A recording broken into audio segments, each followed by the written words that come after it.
mau jadi app, start to become a professional. Halo semuanya, saya dengan Nur Maulida Najwa Rahima sebagai host kali ini. Nah, kali ini kita akan berbincang-bincang nih dengan salah satu mahasiswa berprestasi di Indonesia. Ya, kita langsung sambut aja ya, Kak Putri Nur Budiati. Halo Kak. Nah, silakan Kak, perkenalkan diri dulu. Mungkin pasti audiens udah gak sabar nih mau tahu nama kakak, asal kuliah kakak. Silakan. Oke, halo, perkenalkan aku Putri Nur Budiati dari Universitas Jenderal Ahmad Yani, jurusan Teknik Industri, Fakultas Teknologi Manufaktur. Aku di angkatan 2017. Oke, dipanggilnya Kak Putri aja ya? Ya, Putri aja. Putri. Oke, Kak Putri, ada penghargaan yang paling berkesan gak sih Kak? Yang terakhir ini baru kakak dapat atau kakak raih? Paling yang terakhir tuh yang paper and poster competition itu diselenggarain di UPN Veteran Yogyakarta, sama yang dari Unpar itu statistical competition gitu. Oke, jadi ada dua ya Kak ya. Yang pertama tadi yang paper ya? Paper and poster competition. Kalau boleh tahu Kak, yang paper and poster competition itu jadi lombanya itu menilai apa sih Kak? Kok itu menilai dari paper sama posternya. Nah, itu tuh mengangkat tema dari geothermal. Nah, di sini kan dari satu tim ada 3 orang. Nah, aku tuh dari teknik industrinya, karena kan dari geothermal itu kalau teknik industri nggak begitu familiar, makanya dikolaborasiin sama teknik metalurgi. Nah, jadi aku di situ fungsinya untuk membuat algoritmanya aja.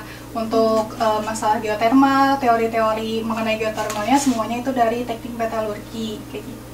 Oke, jadi memang berkaitan ya sama jurusan kakak ya. Iya.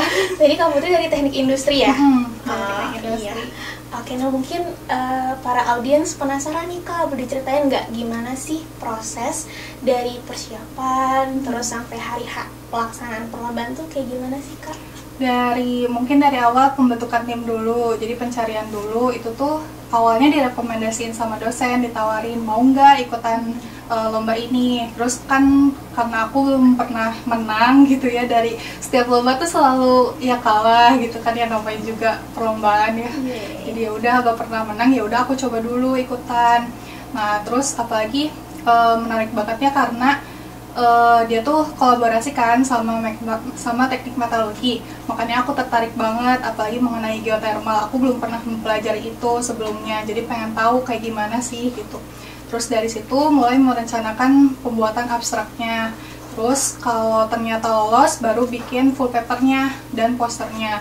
Terus presentasi dan pengumuman, udah sih gitu aja. Oke, berarti tadi ya ada tahap administrasi dulu, baru nanti sampai kalau udah lolos nanti baru lomba lagi ya di hari H-nya. Itu makan waktu berapa lama Kak dari persiapan dari tadi yang seleksi administrasi sampai hari H lomba? Kurang lebih 2-3 minggu kali ya. Oh, 2-3 minggu. Iya. Oke, berarti lumayan padat ya. Iya, padat banget, apalagi kan masih kuliah waktu itu kan. Terus mulai nyusun skripsi, TA, jadi ya harus benar-benar manajemen waktunya tuh harus benar-benar diatur lah kayak gitu. Iya. Tadi kakak bilang ya sambil kuliah, sambil nyusun skripsi. Berarti sambil mentingin akademik juga. Nah, mungkin yang nonton di rumah pada penasaran nih Kak, selain Kak Putri belajar, persiapan lomba, ada kesibukan lain nggak sama Kak Putri berkuliah? Kalau aku alhamdulillah keterima jadi asisten laboratorium OASI. Jadi itu tuh kalau di jurusan aku kan ada banyak labnya. Nah, terus bisa berkesempatan menjadi asisten, itu membantu pekerjaan dosen gitu, membantu mempraktikumkan angkatan bawahnya. Terus aku ikut juga organisasi lain kayak radio industrial. Dia aku tuh salah satu penyiar anggota, juga. Iya, penyiar sama scriptwriter sih gitu. Lumayan ya Kak, kesibukannya banyak. Alhamdulillah lah ya, daripada gabut. Gitu aku ya. cari kegiatan aja sih. Nah, tadi kan kakak udah nyebutin nih segudang kesibukan Kak Putri. Nah, cara manajemen waktunya gimana Kak? Manajemen waktunya, aku tuh kadang kan orangnya pelupa. Jadi aku suka ngejadwalin nih hari ini atau besok tuh apa yang harus aku kerjain, apa ada kegiatan apa aja gitu. Jadi aku tulis, bisa waktu awal-awal sih kan karena aku suka nulis jadi aku bikinnya di notebook gitu. Cuma karena sekarang kan kayaknya lebih fleksibel tuh di HP ya, kan banyak aplikasi. Jadi udah pakai aplikasi aja kayak gitu, dijadwalin hari ini ada deadline apa aja sih gitu, biar aku gak ketinggalan, gak ada kegiatan atau tugas yang terbengkalai kayak gitu. Oke, jadi salah satunya menulis hal-hal yang mau dikerjakan dalam hari itu ya, kayak jadi betul. kayak bikin target dalam per hari ya. Iya benar-benar. Oke. Bisa dicontoh juga tuh ya adik-adik ya, gimana cara manajemen waktu ala Kak Putri. Keren. Oke, nah kakak tadi sibuk banget ya. Tadi yang paling menarik jadi asisten juga ya tadi. Nah, pernah nggak Kak Putri dalam satu waktu nih ada banyak kegiatan di satu waktu itu? Nah, pernah nggak ada satu peristiwa yang paling berkesan dan gimana sih Kak Putri cara mengatasinya? Pernah banget, itu waktu pas awal jadi asisten kan aku belum pernah di organisasi di SMA tuh jarang lah ya ikutnya, jadi cuma setahun aja gitu, nggak berlanjut sampai lulus. Nah terus aku masih belum tahu manajemen waktunya tuh gimana. Terus apalagi di teknik industri itu setiap semesternya pasti ada praktikum. Nah terus waktu itu aku jadi asisten, terus ada praktikum yang sulit lah ya. Terus aku kebagian kelompok yang kurang klop gitu. Jadi aku ngerjainnya kebanyakan sendiri. Nah terus itu aku harus ngerjain juga, harus ngasistenin juga. Sampai pernah satu waktu aku gak tidur cuma buat kerjain laporan. Kerjain laporan aja? Iya, itu parah banget gitu sih. Jadi agak berat dari situnya. Jadi mulai belajar sih dari situ. Harusnya tuh yang benar gimana sistemnya. Jadi aku harus bisa ngatur diri aku sendiri, bikin sistem sendiri gitu buat diri aku gitu. Oke, jadi mungkin bisa disampaikan lagi Kak, jadi apa sih pelajaran yang bisa Kak Putri ambil nih dari peristiwa yang tadi Kakak sampaikan? Iya, nah dari situ kan karena aku belum beradaptasi dengan baik ya, jadi dari situ ya aku harus gimana caranya biar aku bisa manajemen waktunya, yaitu dari bikin schedule. Hari ini aku harus ngapain aja, jangan sampai ada yang terbengkalai gitu sih pelajarannya. Dari situ benar-benar kebantu banget lah, apalagi kan semakin kesana tuh praktikumnya semakin berat. Kalau misalnya aku nggak berubah hari itu, ya aku nggak akan bisa sampai lulus gitu. Iya, karena emang udah jadwal kuliah padat, ditambah Kak Putri ikut banyak organisasi juga, ya jadi salah satu pelajarannya tadi ya kayak manajemen waktunya ya. Iya, penting banget sih manajemen waktu. Ya. Oke. Nah, kakak kan banyak nih prestasinya. Alhamdulillah. Nah, pernah nggak dalam proses atau upaya meraih prestasi itu Kak Putri punya kekhawatiran dan lain sebagainya? Sering sih kayaknya. Kekhawatiran yang pertama tuh kadang sering ngerasa nggak pede sama apa yang aku milikin, kemampuan yang aku milikin gitu. Itu sih kalau kekhawatiran. Tapi aku coba biar coba dulu gitu, misalnya kayak ada suatu kegiatan atau lomba, aku kan gak pede sama kemampuan aku, tapi aku coba dulu, seenggaknya aku bisa tahu gimana. Nanti kan dari waktu bisa menentukan kan sebenarnya itu aku tuh bisa atau enggak gitu. Oke, jadi tadi ya cara mengatasi kekhawatirannya seperti itu ya Kak Putri ya. Oke, dicoba aja dulu. Dicoba aja dulu ya, gitu ya. Karena kita nggak akan pernah tahu ya Kak, kalau nggak pernah coba ya. Seenggaknya coba dulu lah gitu, daripada menyesal nanti di akhirnya kayak apa sih, nyesal gitu. Taunya sebenarnya aku bisa loh gitu ngerjain itu, taunya ya bisa aja gitu kan. Iya. Oke, berarti Kak Putri pernah ada pengalaman dong kayak gitu. Jadi awalnya Kak Putri ragu, terus ternyata pas udah dicoba ternyata bisa. Iya, sering sih sering kayak gitu ya. Ya emang kalau baru pertama coba masih ragu-ragu gitu ya Kak Putri ya. Sering banget ngerasa gitu. Iya. Oke, nah mungkin yang di rumah kepo juga nih Kak, Kak Putri hobinya apa sih? Aku hobinya nggambar, nonton. Aku nonton suka banget yang series kayak gitu. Terus aku suka juga ngebaca tapi bacanya yang kayak novel, webtoon, gitu-gitu sih. Oke. Ada nggak dari banyaknya prestasi Kak Putri yang berkaitan nih sama salah satu hobi Kak Putri? Mungkin kalau di awal-awal dari SD, SMP itu kebanyakan lomba yang aku ikutin ngegambar. Itu kan terkait banget sama hobi aku. Kalau ngegambar tuh aku harus mood banget biar hasilnya bagus. Tapi kan kalau SMA, SMA, kuliah tuh mulai sibuk, jadi mood buat ngegambarnya agak berkurang nih. Nah, jadi aku alihin ke hobi yang menulis. Nah, dari SMA kan aku suka banget nulis. Kalau SMA suka ngirimin karya tulis ke koran-koran gitu. Nah, dari situ kebawa kebiasaan itu ke kuliah. Jadi aku suka nulis. Jadi ikutin lomba yang paper poster and competition itu salah satunya. Gitu. Oke. Jadi emang Kak Putri juga salah satunya punya hobi menulis ya Kak ya? Iya, suka. Oke. Nah Kak, mungkin dari salah satu prestasi Kak Putri yang paling menarik yang terakhir ini ya Kak, yang menjadi first runner up di paper and poster competition ya. Nah berarti kan tadi hobi Kak Putri ada menulis nih. Nah selain mungkin dari hobi, apa sih yang memotivasi Kak Putri untuk mengikuti suatu perlombaan? Motivasi mungkin yang pertama karena aku kan di SMA kurang aktif, jadi aku pengen aktif, pengen coba gitu sekali aja dapat kejuaraan, dapat menangnya lah gitu. Jadi dari motivasi itu sih awalnya. Terus yang kedua mungkin dari dari keluarga. Kadang keluarga tuh atau dari sekitar lah, lingkungan sekitar ngelihat orang tuh nggak pernah menang atau nggak ada prestasi kan kadang dianggap sepele ya.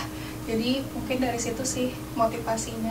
Jadi memang punya jiwa achievement ya, ingin jadi juara gitu. Pengen banget.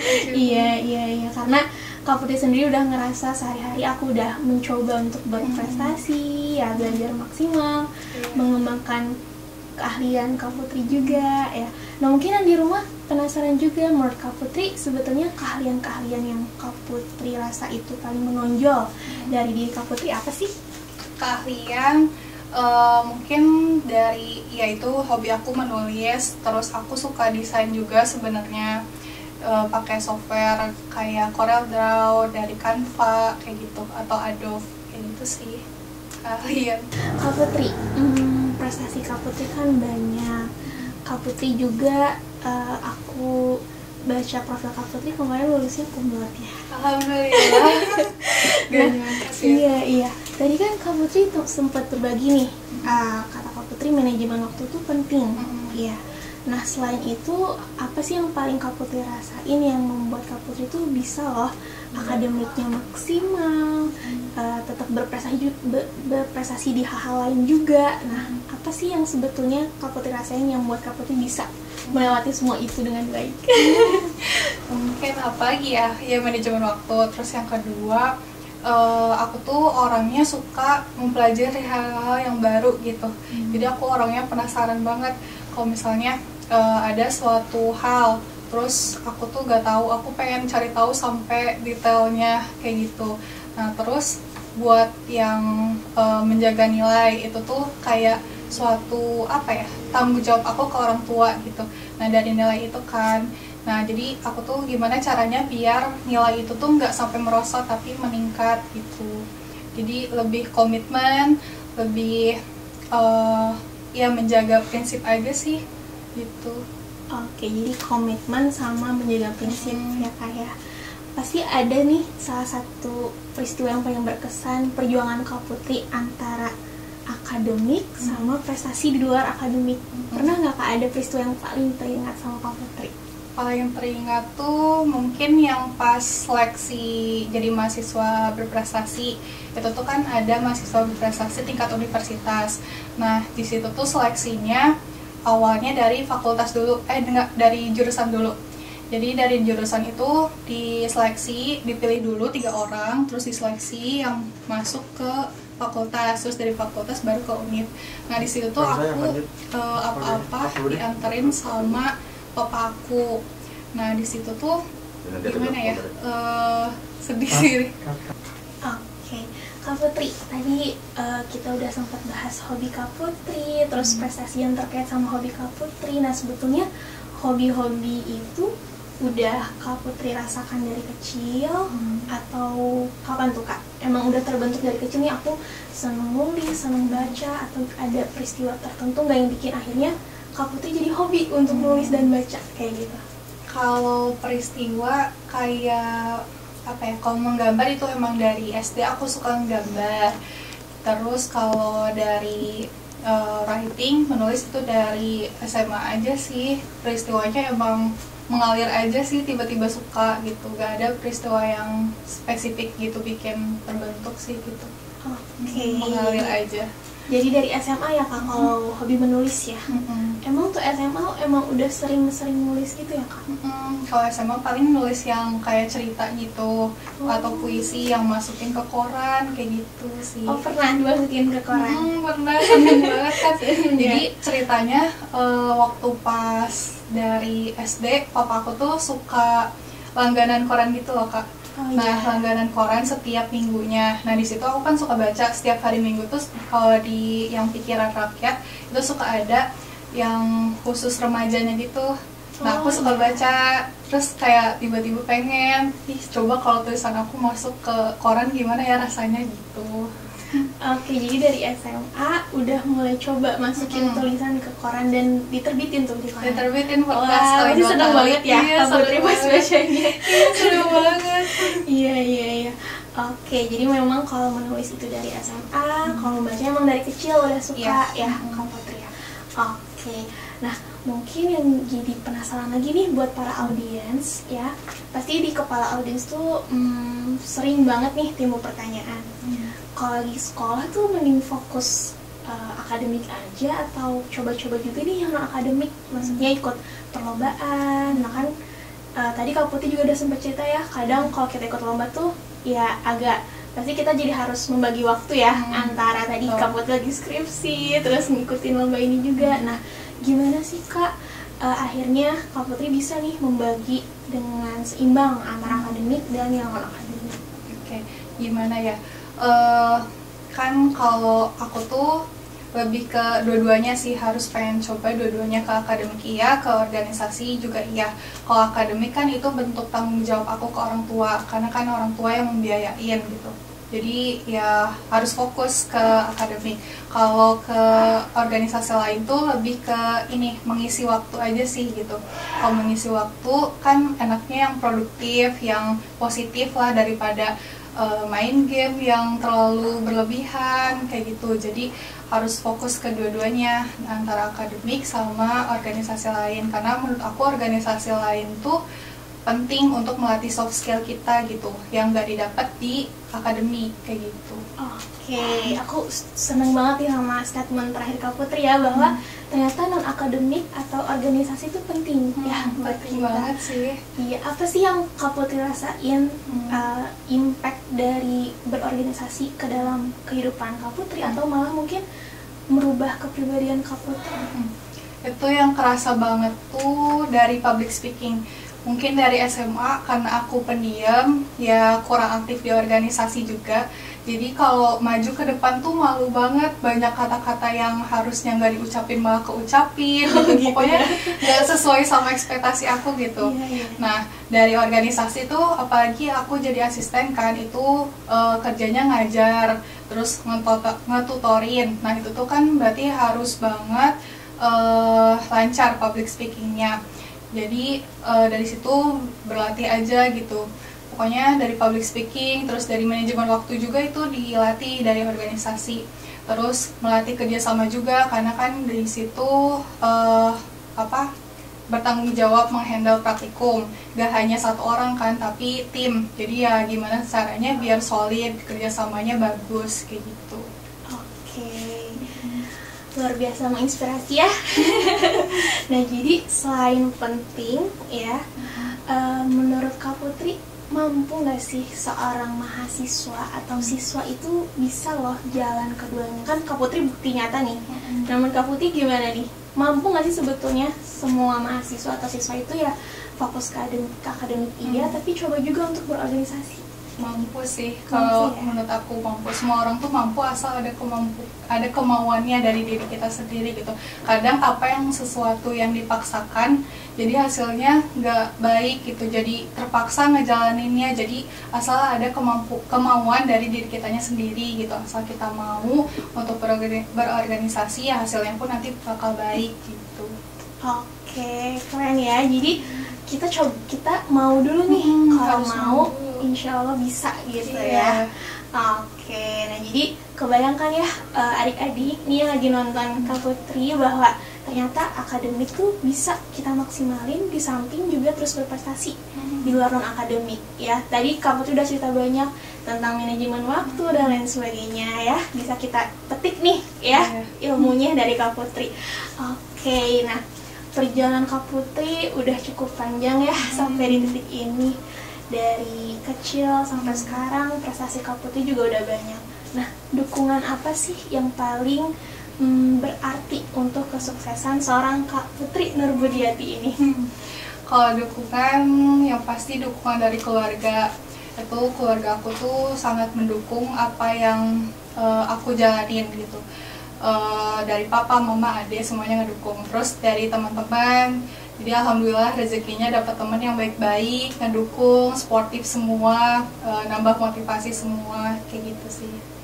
Jadi dari keluarga sama dari teman ini ya.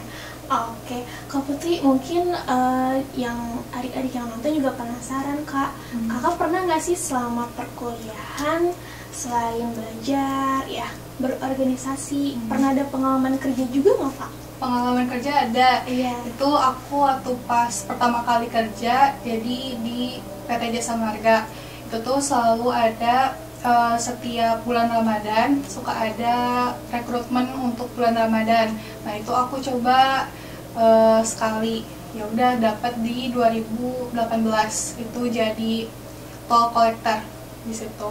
Terus yang kedua di salah satu online shop di Kota Bandung, Reta Alexander, itu aku jadi admin e-commerce. Itu ngehandle website, ngehandle Shopee, ngerekap customer, orderannya kayak gimana, kayak gitu sih.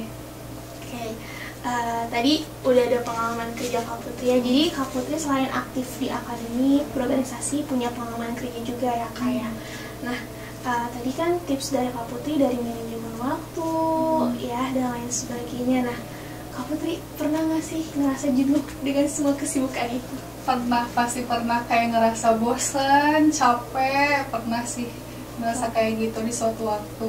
Tapi ya cuma beberapa hari aja sih, enggak sih, paling sehari ngerasa kayak gitu, ya besoknya jangan ngerasa kayak gitu lagi gitu, karena nggak baik juga ya kalau terus-terusan ngerasa kayak gitu. Jadi apa yang harus kita kerjain jadi terbengkalai gitu. Jadi menurut Kak Putri jenuh itu normal nggak? Normal lah, Normal ya. banget. Dan cara Kak Putri ngatasinnya gimana?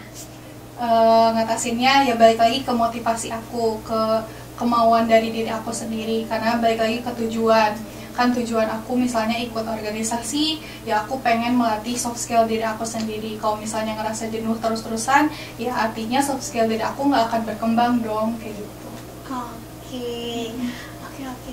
Jadi makin kebayang nih seorang Kak Putri ini kehidupannya utamanya saat perkuliahan gimana. Tadi udah kerja ya, ikut banyak lomba juga. Nah mungkin pengen lebih dijelasin lagi nih Kak, tips belajar ala Kak Putri khusus untuk akademik nih. Gimana sih Kak Putri benar-benar belajar sungguh-sungguh di waktu yang sempit dan lain sebagainya? Oke, yang pertama cari tipe belajarnya. Jadi ada kan tipe belajar yang harus dengerin musik dulu biar fokus gitu. Ada juga yang harus hening kayak gitu. Nah kalau aku tipe belajarnya yang kalau misalnya dijelasin sama dosen atau guru aku harus nulis. Jadi gak bisa kalau aku gak nulis nanti gampang lupa. Jadi gampang gak masuk aja gitu apa yang dipelajarin hari ini. Jadi aku orangnya harus nulis dulu gitu. Jadi cari tipe pembelajaran yang cocok sama diri kalian tuh gimana. Terus yang kedua konsisten dari nilai sih menurut aku.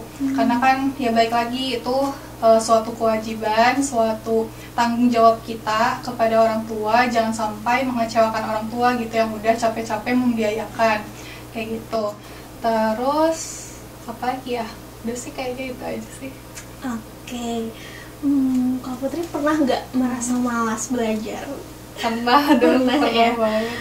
Oke, cara ngatasinnya gimana Kak? Ngatasin rasa malas belajar? Cara ngatasinnya, aku tuh kalau misalnya udah ngerasa malas atau bosan belajar mulu, aku naikin moodnya dari nonton itu. Nah, aku nonton dulu sampai aku ngerasa puas, ngerasa capek nonton, baru nanti belajar lagi kayak gitu. Jadi ngelakuin hal yang emang aku suka gitu.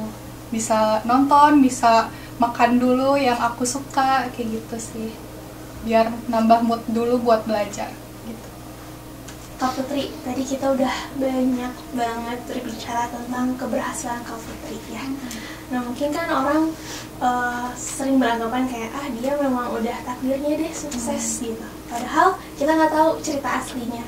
Nah mungkin banyak adik-adik yang bertanya-tanya juga, pernah nggak sih seseorang yang sukses seperti Kak Putri Nurbudiati ini mengalami kegagalan? Pernah? Pernah banget. Kegagalan aku tuh mungkin yang paling berkesan tuh, jadi papa aku tuh orangnya ambis ke anaknya gitu. Jadi seenggaknya dari SD tuh harus ranking. Nah jadi waktu pas SMA tuh aku pernah satu kali kelas 11 kalau nggak salah, itu nggak masuk ranking sama sekali. Biasanya kan masuk 10 besar terus atau 5 besar terus, nah ini tuh nggak masuk. Nah itu tuh aku kayak ngerasa diri aku tuh kayak gak guna banget gitu. Selama belajar tuh ngapain aja sih, kenapa bisa sampai nggak ranking kayak gitu sih. Mungkin kegagalan yang paling nyesek sampai sekarang. Jadi karena nggak masuk ranking dan dari orang tua ada seperti harapan mungkin ya Kak Putri, dan harapannya nggak tercapai jadi kecewa gitu ya. Nah cara Kak Putri mengatasi atau bangkit nih dari rasa terpuruk karena gagal itu gimana? Yang pertama aku evaluasi diri dulu. Jadi kenapa sih aku bisa gagal selama satu semester itu tuh, ngapain aja gitu, kenapa bisa gagal. Jadi aku evaluasi diri dulu. Terus yang kedua, aku balas dendam lah istilahnya di semester selanjutnya kayak gitu. Jadi motivasi diri sendiri biar tercapai gitu apa yang aku mau. Tujuan aku ya pengen ranking gitu, gimana tuh caranya, ya aku susun strateginya kayak gitu. Jadi yang paling penting itu kita evaluasi diri dulu ya tadi kan. Jadi kita tahu nih yang salah apa, yang bisa diperbaiki apa gitu ya. Jadi bisa dibilang momen gagal ini jadi momen feedback gitu ya Kak buat diri kita. Mungkin yang ini nih yang kurang, kita perbaiki kayak gitu ya. Jadi mungkin yang terekspos itu kadang ya yang suksesnya gitu ya, sehingga banyak sekali mungkin orang-orang yang beranggapan kayaknya orang sukses itu nggak pernah gagal gitu ya. Padahal pasti pernah ya. Kita ada jatahnya masing-masing gitu ya Kak Putri ya. Nah mungkin banyak yang nonton nih dari teman-teman SMA nih Kak Putri. Momen untuk masuk kuliah itu pasti jadi momen yang paling menegangkan. Iya, rasa banget ya. Iya. Nah, boleh nggak Kak Putri berbagi cerita nih tentang perjuangan dan proses Kak Putri untuk daftar kuliah tuh gimana, dan apakah jurusan yang Kak Putri ambil itu emang yang Kak Putri mau dan lain sebagainya? Nah, itu menarik sih pertanyaannya. Jadi yang pertama tuh aku sebenarnya pengen masuk farmasi, nggak ke teknik industri. Jadi aku waktu SBM ke farmasi, ke ITB sama ke Unpad, tapi nggak keterima. Nah terus aku pengen farmasi yang lain, ada kan yang di Unisba. Nah aku tuh pernah sempat yang ujian masuknya itu, nah udah sempat keterima. Cuma karena ya buat farmasi kan cukup besar ya uangnya, pembayaran perkuliahannya. Jadi mungkin dipikirin dulu baiknya gimana gitu. Nah terus sampai suatu ketika papaku menyarankan udah teknik industri aja. Jadi kan papaku tuh teknik industri juga. Nah, coba diterusin aja gitu teknik industri. So aku dijelasin juga prospek kerjanya, terus kuliahannya kayak gimana, belajar apa aja. Jadi ya udah teknik industri. Nah, terus kan teknik industri itu kan banyak ya. Nah, aku pilih di Unjani karena itu dekat dari rumah aku gitu. Jadi papaku tuh pengennya dekat aja gitu dari rumah, nggak mau akunya ngekos. Jadi ya udah, jadi pilihnya teknik industri aja. Padahal awalnya aku pengen banget farmasi. Nah, karena teknik industri itu prospek kerjanya luas, jadi aku sekarang cari kerjanya yang berhubungan sama farmasi. Jadi seenggaknya Gitu ya. mencapai cita-cita aku buat masuk farmasi gitu. Aku pengen masuk ke perusahaan yang terkait sama farmasi itu, obat-obatan kayak gitu. Oke, jadi tadinya mau farmasi, tapi dia kecemplung di teknik industri gitu ya. Nah, menurut Kak Putri, gimana sih proses kita tahu nih kita tuh maunya kuliah jurusan apa sih? Yang Kak Putri alami aja deh, gimana? Kalau aku pertamanya pasti ngerasa bingung banget kan mau masuk jurusan apa. Nah, terus waktu itu di SMA ada yang memfasilitasi tentang bidik jurusan. Nah, dari situ, dari hasil bidik jurusan tuh aku sebenarnya sistem informasi makin bingung lagi kan. Aku pengen informasi dari hasil bidik jurusan malah sistem informasi. Nah, terus aku baca-baca aja gitu di internet kan banyak ya, apalagi sekarang sistem informasi gampang banget lah diakses. Nah, aku cari yang gimana prospek kerjanya, perkuliahannya, ngapain aja, belajar apa aja, dari situ sih. Terus aku cari kecocokan diri aku sendiri, aku mampu nggak belajar tentang mata kuliah itu, pelajaran itu, kayak gitu sih. Oke, jadi banyak ini ya, berkaca diri ya. Aku suka nggak, aku bisa nggak, kayak gitu ya kayak. Oke, nah tadi Kak Putri sempat menyebutkan nih kalau teknik industri itu prospek kerjanya luas. Nah, mungkin adik-adik di rumah belum tahu nih Kak, teknik industri itu emang nanti kerjanya jadi apa sih? Nah, banyaknya kan mereka berpikir aku kuliah ini karena aku mau kerja ini. Nah, gimana tuh Kak, prospek kerja teknik industri itu emang apa aja sih Kak? Oke, karena dari teknik industri itu pelajarannya universal banget lah, semua dipelajarin gitu, dari manajemen, dari keuangan, dari sistem produksinya, manufakturnya, semua dipelajarin. Nah, apalagi di semester 1 belajar matematika iya, fisika iya, kimia juga iya. Nah, prospeknya tuh makin luas, jadi bisa dari keuangan, di bank kita bisa, di sistem manufakturnya juga bisa, dari sistem produksinya, terus bisa juga jadi QC dari PPIC, itu bisa. Jadi lebih luas sih, di mana aja sesuai maunya kita di mana. Terus karena kan di teknik industri banyak ya belajarnya, jadi pasti bisa kayak gitu sih. Oke, jadi banyak ya peluang kerjanya gitu. Jadi tidak ragu ya untuk kuliah teknik industri karena menjanjikan ya untuk peluang kerjanya. Oke, tadi juga Kak Putri sempat menjelaskan bahwa di teknik industri itu kita belajarnya luas, banyak. Emang apa aja sih Kak yang dipelajari sama teknik industri itu? Kalau kita kan taunya SMA ada IPA, IPS. Nah, teknik industri itu gimana? Kalau teknik industri semester awal kita belajarnya fisika, itu belajar fisika juga, ada fisika ya, 1, fisika 2, seru banget. Terus pusing ya. Pusing. Terus ada kimia juga. Terus ada matematika tapi istilahnya kalkulus. Kalkulus pun kalkulus 1, kalkulus 2, kalkulus 3 berlanjut. Terus ada statistik juga kita belajar. Terus dari sistem manufakturnya kita belajar sistem produksi, penjadwalan, kualitas, terus belajar juga mengenai sistem kerjanya. Jadi sistem kerja di perusahaan gimana yang baik, kayak gitu sih. Jadi banyak yang dipelajari. Banyak ya, tapi dominannya itu eksak ya, kayak tadi ada matematika, fisika, kimia, semuanya dibabat habis. Tapi sosial pun ada. Ada psikologi industri misalnya, itu belajar juga sih. Kalau dari SMA nih harus dari IPA atau IPS Kak kalau misalnya mau mendaftar ke teknik industri? Kayaknya lebih baik IPA sih, biar nggak terlalu sulit nanti ke depannya. Karena kan belajar juga kalkulus, belajar fisika, itu sih.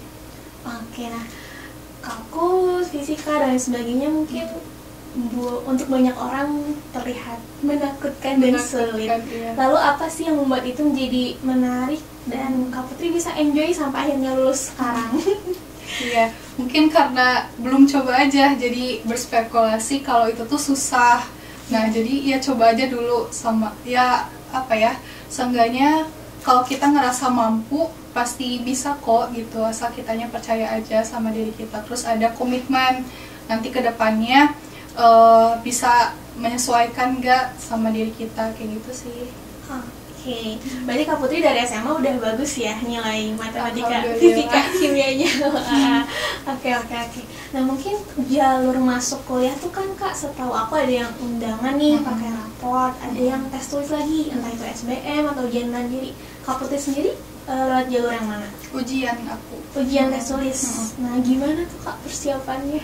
Persiapannya ya belajar. Aku mempelajari dari soal-soal tahun sebelumnya sih, kayak gitu kan. Ya itu balik lagi ke internet, kan internet tuh sekarang gampang banget diaksesnya, bisa di handphone, bisa di laptop, jadi aku pelajarin dari situ, terus latihan.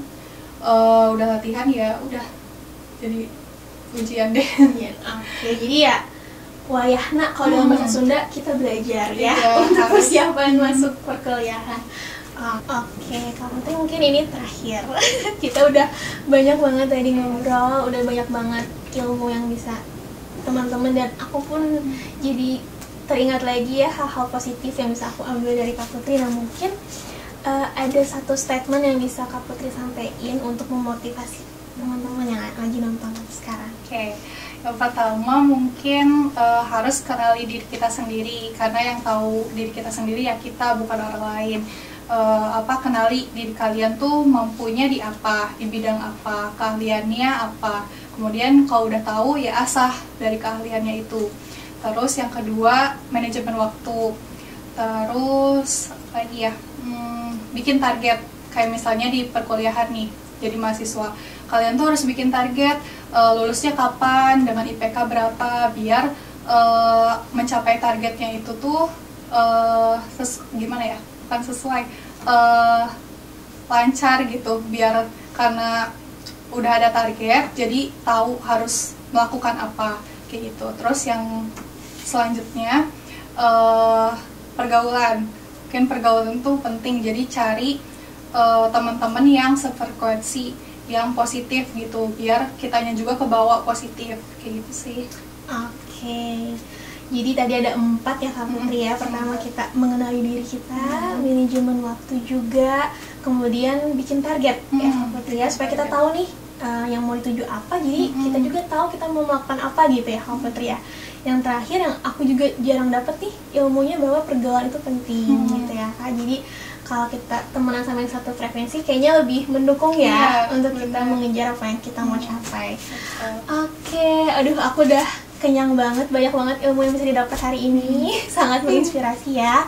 Makasih banyak Kak Putri, aku senang banget Kak Putri bisa berkesempatan hadir hari ini. Makasih juga udah diundang. Oke, sama-sama. Mungkin kita tutup aja pertemuan hari ini. Sekali lagi makasih banyak buat Kak Putri. Buat teman-teman yang di rumah, jangan lupa ditonton terus video-video dari para expert supaya memberikan inspirasi dan juga motivasi teman-teman. Mau jadi app, start to become a professional. Dadah!